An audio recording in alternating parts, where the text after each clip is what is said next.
You check a weather report. That is the first thing you do every morning. Not the news, not your email. The weather in a stretch of water between Iran and Oman that most people cannot find on a map. Wind speed, wave height, visibility, humidity. Today the wind is 11 knots. The sea state is 2. Visibility is 8 nautical miles, dropping to 4 by sunset because of haze rolling off the Iranian coast. You're standing on the bridge of a guided missile destroyer in the Arabian Gulf. In 6 hours, you will stop a cargo ship flying a Chinese flag. You will board it with 14 armed sailors. You will find nothing illegal, and you will do it again tomorrow. And the day after that, and every day until someone in Washington or Tehran decides this is over. Let's start at the bottom. Level 1. The Watchstander. You're a junior officer on the USS Michael Murphy, an Arleigh Burke-class guided missile destroyer.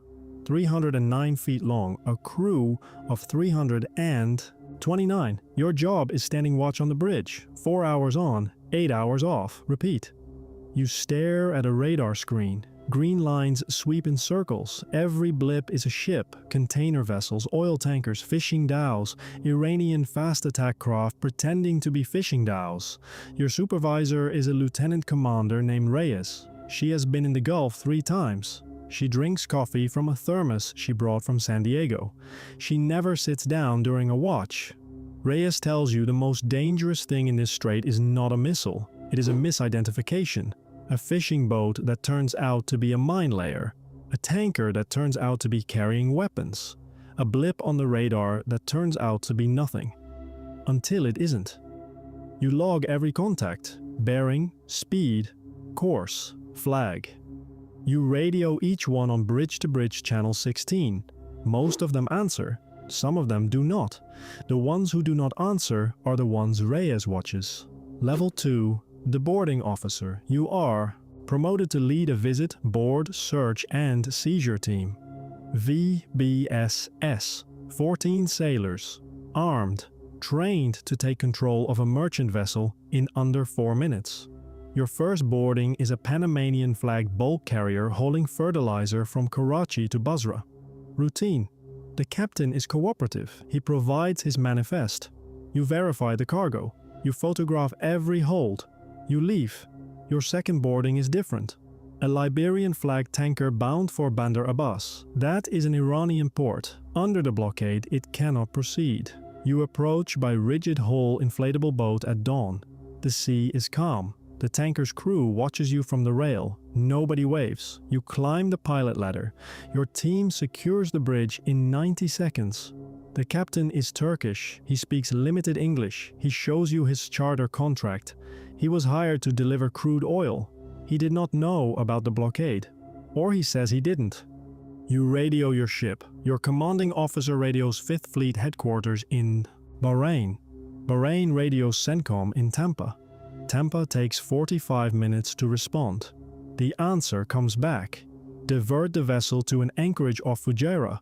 Do not allow it to proceed to Bandar Abbas. The captain protests. You are polite. You are firm. You have 14 armed sailors on his bridge. He diverts. You return to your ship. You file a report that nobody on the tanker will ever read. You tell yourself this is peacekeeping, freedom of navigation, maintaining international order. The Turkish captain called it piracy, in Turkish. But you understood. Level 3. The Mine Countermeasures Officer. You transfer to a littoral combat ship assigned to the Mine Clearance Task Force. Iran laid sea mines throughout the Strait in the first days of the war. Moored contact mines, bottom influence mines, drifting mines released from fast boats at night. The IRGC's mine-laying fleet was destroyed in the first week of Operation Epic Fury. 28 boats sunk or disabled. But here is the catch. Iran does not know where all of its own mines are. They admitted this publicly. They laid them in the dark, under fire, from small boats moving at speed. Nobody has a complete map. Your job is finding them, one at a time, using sonar, underwater drones, and a 60-year-old minesweeping protocol that has not changed fundamentally since the Korean War. You deploy an unmanned underwater vehicle. It scans the seabed in a grid pattern. Each grid takes 6 hours. The Strait is 34 kilometers wide at its narrowest point. On day 3, the UUV finds a mine, a moored contact type sitting at 14 meters depth, right in the middle of the inbound shipping lane. You have 2 choices. Option A: detonate it in place using a controlled charge. Fast. But the explosion will be visible from the Iranian coast and may provoke a response. Option B: send divers to attach a lift bag and float it to the surface for safe disposal. Slower, quieter, but your divers are exposed for 45 minutes in water that Iran considers sovereign. The correct answer is A. The diver's safety outweighs the provocation risk. One controlled detonation is a standard mine clearance operation. Sending divers into contested water for 45 minutes is an invitation. The mine detonates. A column of water rises 60 feet. You feel the shockwave through the hull. You file the report. Mine number 17. 230 estimated remaining. Level 4. The Intelligence Fusion Officer. You are reassigned to the Combined Maritime Forces headquarters in Bahrain, a building with no windows that faces the water. Your job is building the picture. Every ship in the Strait. Where it came from, where it is going, what it is carrying, who chartered it, who insured it. You track vessels using satellite imagery, transponder data, and signals intelligence from the NSA. The Iranians have gotten creative. They turn off their AIS transponders. They transfer cargo between ships at sea, a practice called ship-to-ship transfer. They rename vessels. They reflag them under countries that do not cooperate with the blockade. A tanker leaves Karg Island as the Hormuz Star under an Iranian flag. It arrives at a transfer point in the Gulf of Oman as the Pacific Voyager. Comoros flag, same ship, new name, new documents. You catch it because the satellite image shows the same rust pattern on the hull. You brief the Admiral every morning at 0700. You show him which ships are compliant, which ships are suspect, which ships are definitely smuggling Iranian crude. The Admiral asks you a question you cannot answer. How long can we sustain this? You say you do not know. The honest answer is that nobody does. The blockade requires 7 destroyers, 2 carrier strike groups, and continuous air coverage. The Navy is stretched across 3 oceans. You tell yourself this is temporary. A pressure campaign. Leverage for the next round of talks. The tanker captains have a different word for it. They call it a siege. Level 5. The Rules of Engagement Officer. You are a lawyer, a judge advocate assigned to the strike group commander's staff. Your job is deciding what the Navy is allowed to do, and what it is not.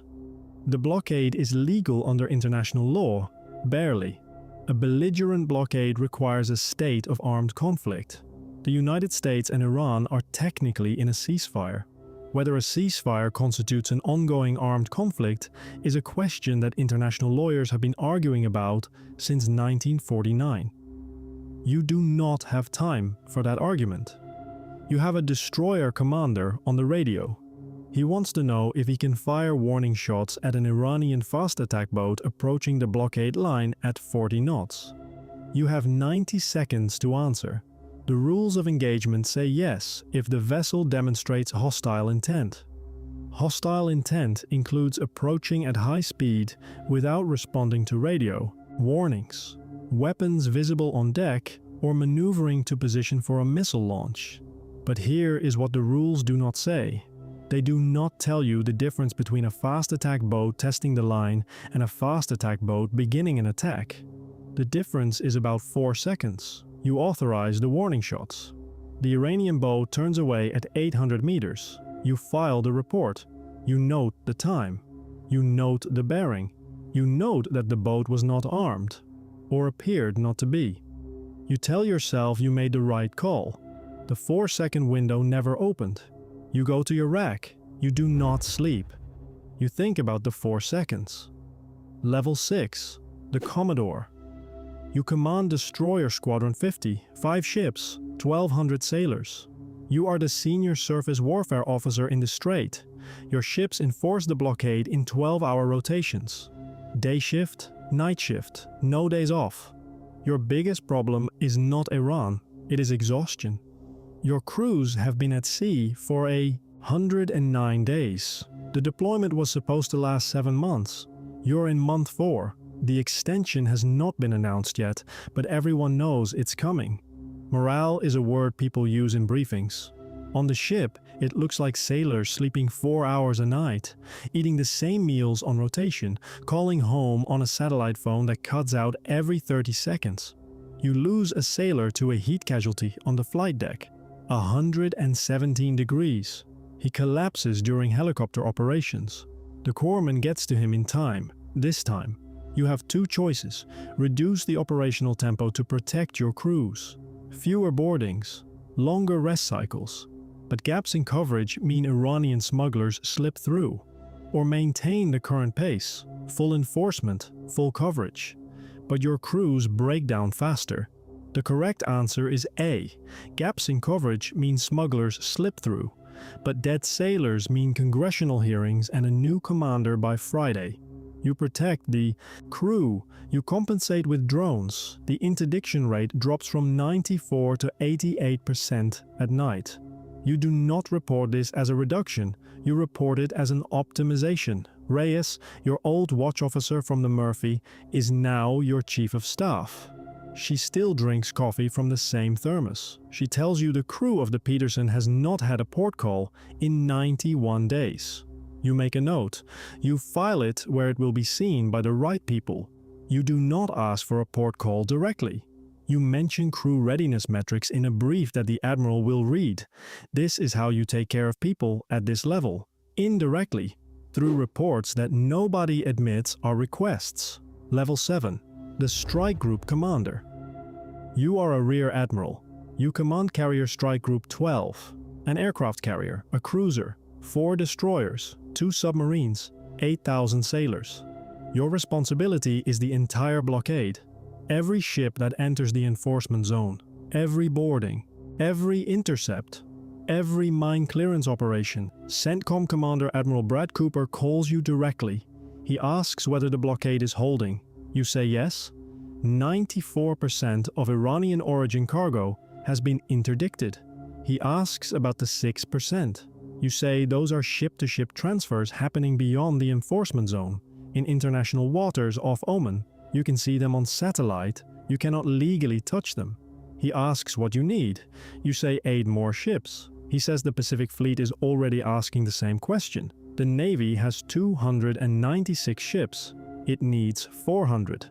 This is not new math. You hang up. You look at the chart on the wall. 26 ships are currently transiting the Strait or waiting at anchorage. 112 are queued in the Gulf of Oman. 230 oil tankers are trapped inside the Gulf, waiting. Each one of those tankers is worth between $50 million and $200 million. The cargo they carry is worth more. The global economy loses approximately $1.5 billion per day that the Strait remains restricted. You're enforcing a blockade that costs more per day than most countries earn in a year. The British said they will not join. Prime Minister Starmer said the UK's focus is reopening the Strait, not closing it further. France is organizing a separate multinational mission. Your NATO allies are sending press releases instead of ships. You are doing this alone, with a fleet built for a different era and a mandate that changes with every presidential social media post. You tell yourself this is strategy, leverage, a means to an end. The end has not been defined. Nobody has told you what victory looks like. Nobody has told you when to stop. Level 8, the Negotiator. You are not military. You are a State Department envoy assigned to the Islamabad channel. You sat in the room for 21 hours while Vice President Vance negotiated with Iran's parliament speaker, Mohammad Bagher Ghalibaf. The room was small. The coffee was bad. The Iranians brought photographs of children killed in American airstrikes and placed them on empty chairs. The Americans brought a 15-point proposal: nuclear disarmament, full enrichment halt, dismantlement of centrifuge facilities, removal of enriched uranium stockpile, full reopening of the Strait of Hormuz. The Iranians brought a 10-point counterproposal: sovereignty over the Strait, lifting of all sanctions, reconstruction funding, solution to all regional conflicts. Neither side moved enough. You have two choices. Recommend that Vance stay another day. The Iranians are exhausted. Another 12 hours might close the gap on the Strait, but staying signals desperation, and the Iranians will read it as weakness. Or recommend he leave. Walk away. Let the blockade do the talking, but walking away means the next round of talks happens after people die. The correct answer is B. In negotiations at this level, the side that leaves the table first sets the terms for the next meeting. Vance leaves. He told reporters Iran had chosen not to accept the terms. Iran's foreign minister said the Americans arrived with maximalism, shifting goalposts, and blockade. You stayed behind. You always stay behind. Your job is the space between the press conferences. But here is the catch. The two sides were closer than either admitted publicly. The gap on the Strait was solvable. The gap on nuclear enrichment was not. You file your cable to the Secretary of State. You write what you cannot say on television. That the war is not over. That the blockade will not end it. That the next round of talks is the one that matters. Nobody reads the cable for 3 days. Level 9, the CENTCOM commander. You are Admiral Brad Cooper. You command United States Central Command. Every American military operation from Egypt to Pakistan runs through your office in Tampa, Florida. You are responsible for the blockade, the mine clearance, the carrier strike groups, the ceasefire monitoring, the airstrikes that preceded all of it. On February 28th, you gave the order that began Operation Epic Fury. Your forces struck over 1,250 targets across Iran in the first 48 hours. The chairman of the Joint Chiefs called your command the first mover. Now you are managing the aftermath. 230 tankers trapped in the Gulf. A ceasefire that Iran says the US is violating. A blockade that started this morning. Allies refusing to participate. Oil at $104 a barrel. An IRGC warning that any approaching military vessel will be met with force. China is demanding free passage for its tankers. Japan is asking for an exemption. South Korea is calling your office 3 times a day. You have 5 carrier strike groups in theater, more firepower than most nations possess. And the problem you are trying to solve is not military. It is political. You can close a Strait. You cannot close a negotiation. Your predecessor in this job, General Eric Kurilla, sent classified strike plans to the Secretary of Defense on a commercial messaging app. That was the Signalgate scandal. The Inspector General said it put troops at risk. You do not use Signal, you use the secure network. Every order goes through channels. Every channel has a log. You brief the president by secure video. He asks if the blockade is working. You say it depends on what working means. He says give him a number. You say 94% interdiction rate, 6% leakage through ship-to-ship transfers. Iranian oil exports reduced by approximately 87% since the blockade began. He says good. He asks when we can bring the ships home. You do not answer. Because the answer is when someone tells you what the end state is. And nobody has. Level 10. The Architect. There's no title for this level. There's no rank. You are the person who designed the blockade, not the tactical plan. The strategic architecture, the document that determined which ships go where, which ports get sealed, which nations get exceptions, and which ones do not. You wrote it in a secure room at the Pentagon in 11 days. 147 pages. 63 of them classified above top secret. You modeled the economic impact. $1.5 billion per day in lost trade. Brent crude above $100. Global supply chains for fertilizer, petrochemicals, and liquefied natural gas disrupted for months. You modeled the military cost. 7 destroyers, 2 carrier strike groups, continuous air coverage from Al Udeid and Diego Garcia. Crew rotations every 7 months. Total annual cost, approximately $12 billion. You modeled the risk. Iranian fast attack boats, remaining sea mines, submarine threats, drone swarms. The possibility that one miscalculation at the blockade line starts a shooting war while a ceasefire is technically in effect. You modeled a scenario where an Iranian fast boat approaches a destroyer at 40 knots. The destroyer captain has 4 seconds to decide. You wrote the rules of engagement for those 4 seconds. You agonized over every word. You presented the plan to the Secretary of Defense. He asked if it would work. You said it would apply maximum economic pressure on Iran within 60 days. He asked what happens after 60 days. You said that depends on whether Iran agrees to terms. He asked what happens if they don't. You looked at the secretary. You looked at the chairman. You looked at the map on the wall. The Strait is 34 kilometers wide. 20% of the world's oil passes through it. Both sides have sworn not to blink. And you design the machine that will sit in that strait until one of them does. You walk out of the Pentagon. It is April. The cherry blossoms are out along the Potomac. Tourists are taking photographs. You think about the Turkish captain who called it piracy. You think about the sailor who collapsed on the flight deck. You think about the 230 tankers sitting in the Gulf, waiting. You think about the weather report you will check tomorrow morning. Wind speed, wave height, visibility 11 knots, sea state 2, visibility 8 miles. Same as today, same as tomorrow, same as every day until someone decides it is over. His name was Admiral Brad Cooper. He commands CENTCOM. On April 13, 2026, at 10 in the morning, the United States began enforcing a naval blockade on all Iranian ports. The peace talks in Islamabad had failed. The ceasefire was holding. The Strait was not open. Now you know what it costs to enforce a blockade when nobody has defined what winning looks like. Subscribe for more.